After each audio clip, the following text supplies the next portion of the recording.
One bright morning in the kingdom of Vijayanagara, a dark storm began to brew.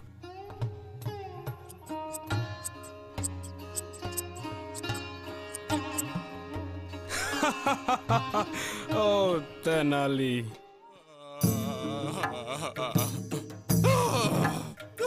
Speak, Senapati. What troubles you? Horrible news. The great northern emperor of Delhi has penetrated the kingdom's borders with a force of 20,000 men. What? The Northern Emperor dares threaten me? Who does he think he is? Actually, sire, he thinks he is in command of a superior army. And he is correct. Look at this! All you have around here these days are a bunch of deadbeat poets, amateur sculptors, and second-rate painters. Meanwhile, your army is not only weak and depleted, they're lying down on the job! And it all started when he showed up. Your Majesty, Tenali Raman has distracted you with his ridiculous poetry and antics, and made you forget your military obligations to the king. Enough! What is the status of my ground troops? Ground troops?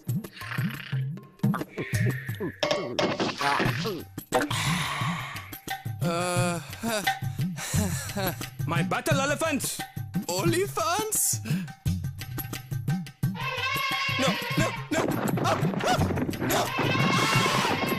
My elite archery division? Not so good. This is an outrage! My army in tatters? How can I face my enemy in battle now? My kingdom is lost! Perhaps not, my lord. Allow me to speak with the Emperor. He may be a reasonable man. What? How could you send him? He's the cause of all this. If anything, he should be executed for sabotaging the kingdom's defenses. Silence, Rajguru. Is there no end to your ranting? Ah! Why, you little...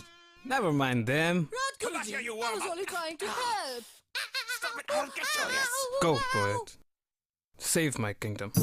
With the weight of the entire kingdom on his shoulders, the jester Tenali Raman strode forth to meet the emperor and an unknown fate.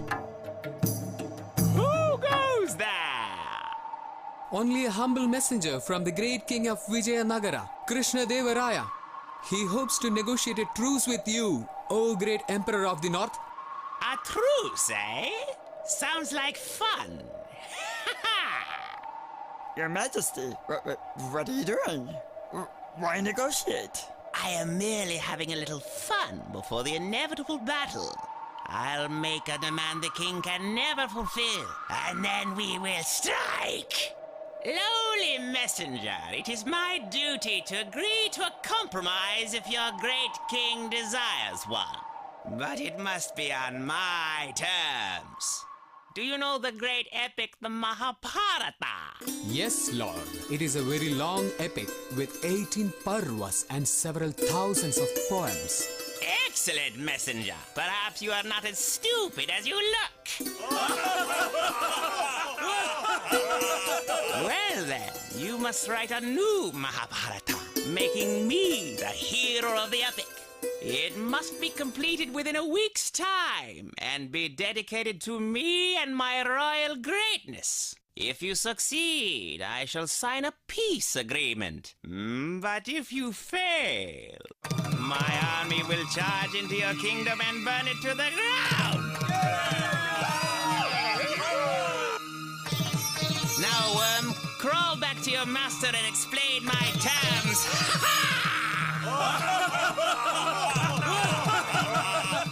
Back at the palace, hope was waning.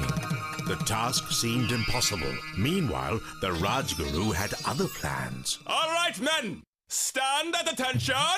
Remember, after Tenali Raman's inevitable failure, it will be up to you to defend your Majesty's kingdom to the last man! You must give me and the king enough time to make a full retreat from the kingdom with all of the royal treasure we can carry. Do you understand? Rajguru! How dare you consider a retreat?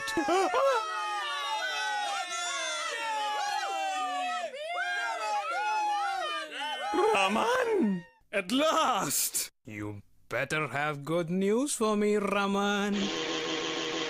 Tenali told Krishnadevaraya of his compromise with the emperor, but his news was not well received.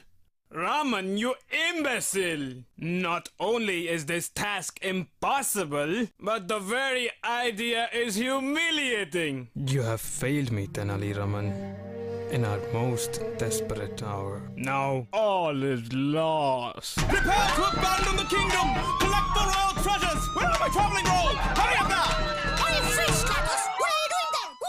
The emperor gives 1 week to achieve this task, sire. Please allow me to try. All right, Tenali. I'll trust you. But know that the fate of the entire kingdom rests in your hands. I will do my best, sire. Tenali! Good job, my friends. This should be plenty of paper for the Mahabharata. But Tenali, how will you fill these pages with words in only 1 week? Just put the blank pages in the palanquin.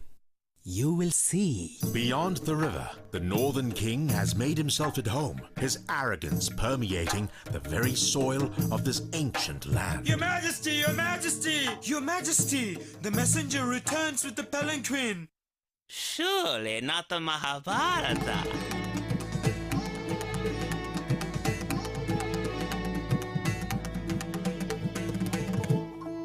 King of Kings, after much toil, I have written the great epic, honoring and of course, featuring yourself.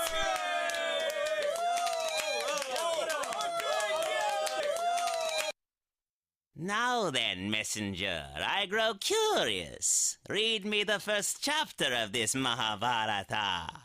Of course, but may I humbly ask that you clarify some doubts I have about the story. Continue. I have portrayed you as the great Dharmaraja, known for his just mind.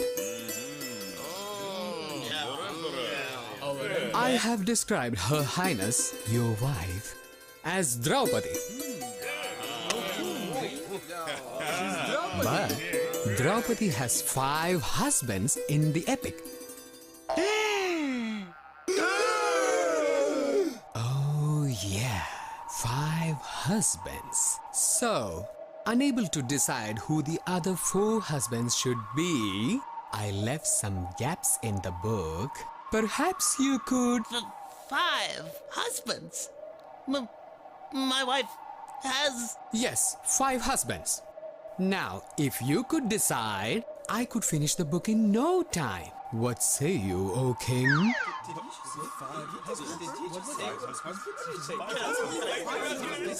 Shocked by the humiliation of Tenali's words, the emperor sits frozen like some terrible statue, while his court falls into chaos.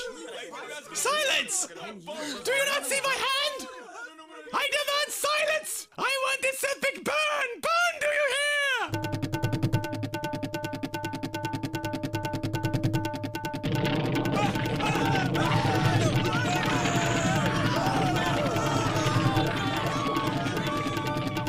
Undone by his own foolish pride, the emperor returned home in disgrace, and Tenali Raman returned to the palace for some much-needed rest. Well, Tenali, you've done it. The emperor has gone home in disgrace, and my kingdom is safe once again. And with nothing but a bunch of blank palm leaves. Hey, Rajguru, what do you think of that? Wonderful, Your Majesty. I knew it would work all along, didn't I?